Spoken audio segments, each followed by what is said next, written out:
महाजंग के बीच अब तक व्लादिमीर पुतिन को शी जिनपिंग का साथ मिल रहा था, लेकिन अब जिनपिंग के यार यानी किम जोंग उन भी पुतिन के साथ खड़े हो गए हैं। उत्तर कोरिया के सन की तानाशाह ने पुतिन के समर्थन में अमेरिका को खुली चेतावनी दी है, जिसको लेकर बाइडेन बौखलाए हुए हैं।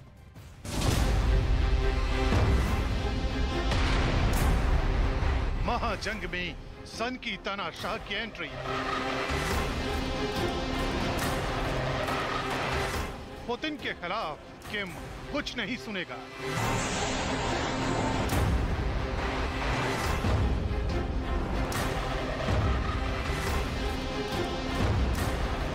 दुनिया में किम जोंग का सबसे बड़ा कोई दुश्मन है तो वो है अमेरिका, जिससे किम जोंग की अदावत सालों से चली आ रही है।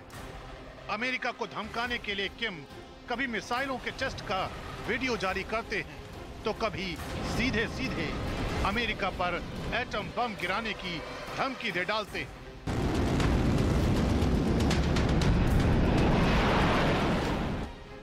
और अमेरिका से दुश्मनी के बीच अब किम जोंग ने रूस और यूक्रेन के महायुद्ध में एंट्री ले ली है।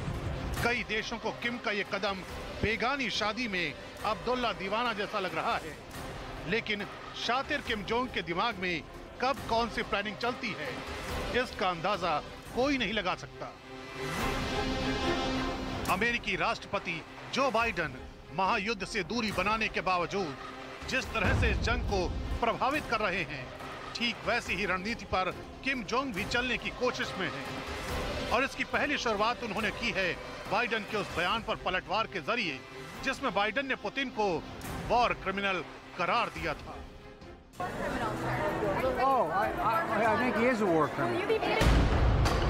पुतिन को लेकर बाइडेन का यह बयान ऊंचा नरसंहार के बाद सामने आया था, लेकिन इस बयान के करीब एक हफ्ते बाद अब किम जोंग का पुतिन प्रेम जागा है। उत्तर कोरिया की एजेंसी की ओर से कहा गया है कि पुतिन को वॉर क्रिमिनल कहना एक खतरनाक षड्यंत्र का हिस्सा है। ये रूस को बदनाम करने की साजिश है। ये रूस में सत्ता गिराने का षड्यंत्र है। वैसे रूस और यूक्रेन युद्ध से किम जोंग का दूर दूर तक कोई लेना देना नहीं है, लेकिन जंग में अमेरिका की भूमिका की वजह से अब किम जोंग पुतिन का साथ देते दिख रहे हैं। हालांकि पुतिन उन मुल्कों को चेतावनी दे चुके हैं जो इस वक्त यूक्रेन का साथ दे रहे हैं, यूक्रेन को हथियार मुहैया करा रहे हैं।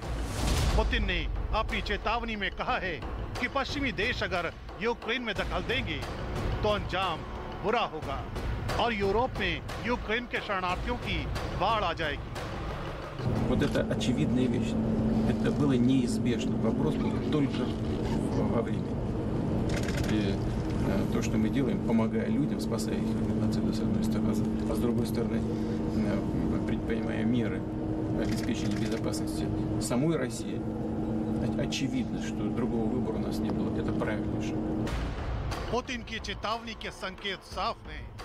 संकेत ये है कि अगर किसी भी यूरोपीय देश ने यूक्रेन की मदद की तो यूक्रेन के खिलाफ जंग और भीषण होगी। ऐसी जंग जिसमें पूरा यूक्रेन खाली हो जाएगा।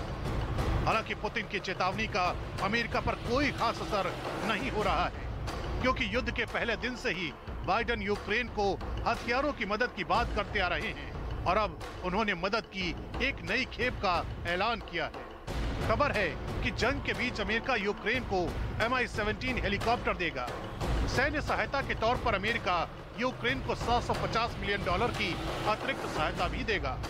जाहिर है अमेरिका से जो मदद यूक्रेन को इस वक्त मिल रही है, यूक्रेन उसका इस्तेमाल रूस के खिलाफ युद्ध में कर रहा है और यही बात पुतिन की चिंता बढ़ा रही है। और अब चलते हैं मेरे सहयोगी रवि के पास, जो समझाएंगे कि अमेरिका क्यों चाहकर भी किम जोंग उनको हल्के में नहीं ले सकता है। Ravi, over to you.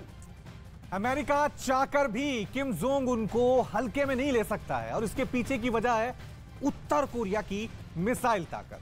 जी हां, पिछले महीने किम जोंग उन ने इंटरकॉन्टिनेंटल बैलिस्टिक मिसाइल यानी ICBM का टेस्ट का दावा किया था। इसकी जद में अमेरिका के ज्यादातर शहर आते हैं और यही नहीं, उत्तर कोरिया इसी साल में अब तक 12 मिसाइलों के टेस्ट का दावा भी कर चुका है। किम जोंग उन को अमेरिका इसलिए गंभीरता से लेता है क्योंकि कई रिपोर्ट ये दावा करती हैं कि उत्तर कोरिया के पास करीब 60 परमाणु बम हैं।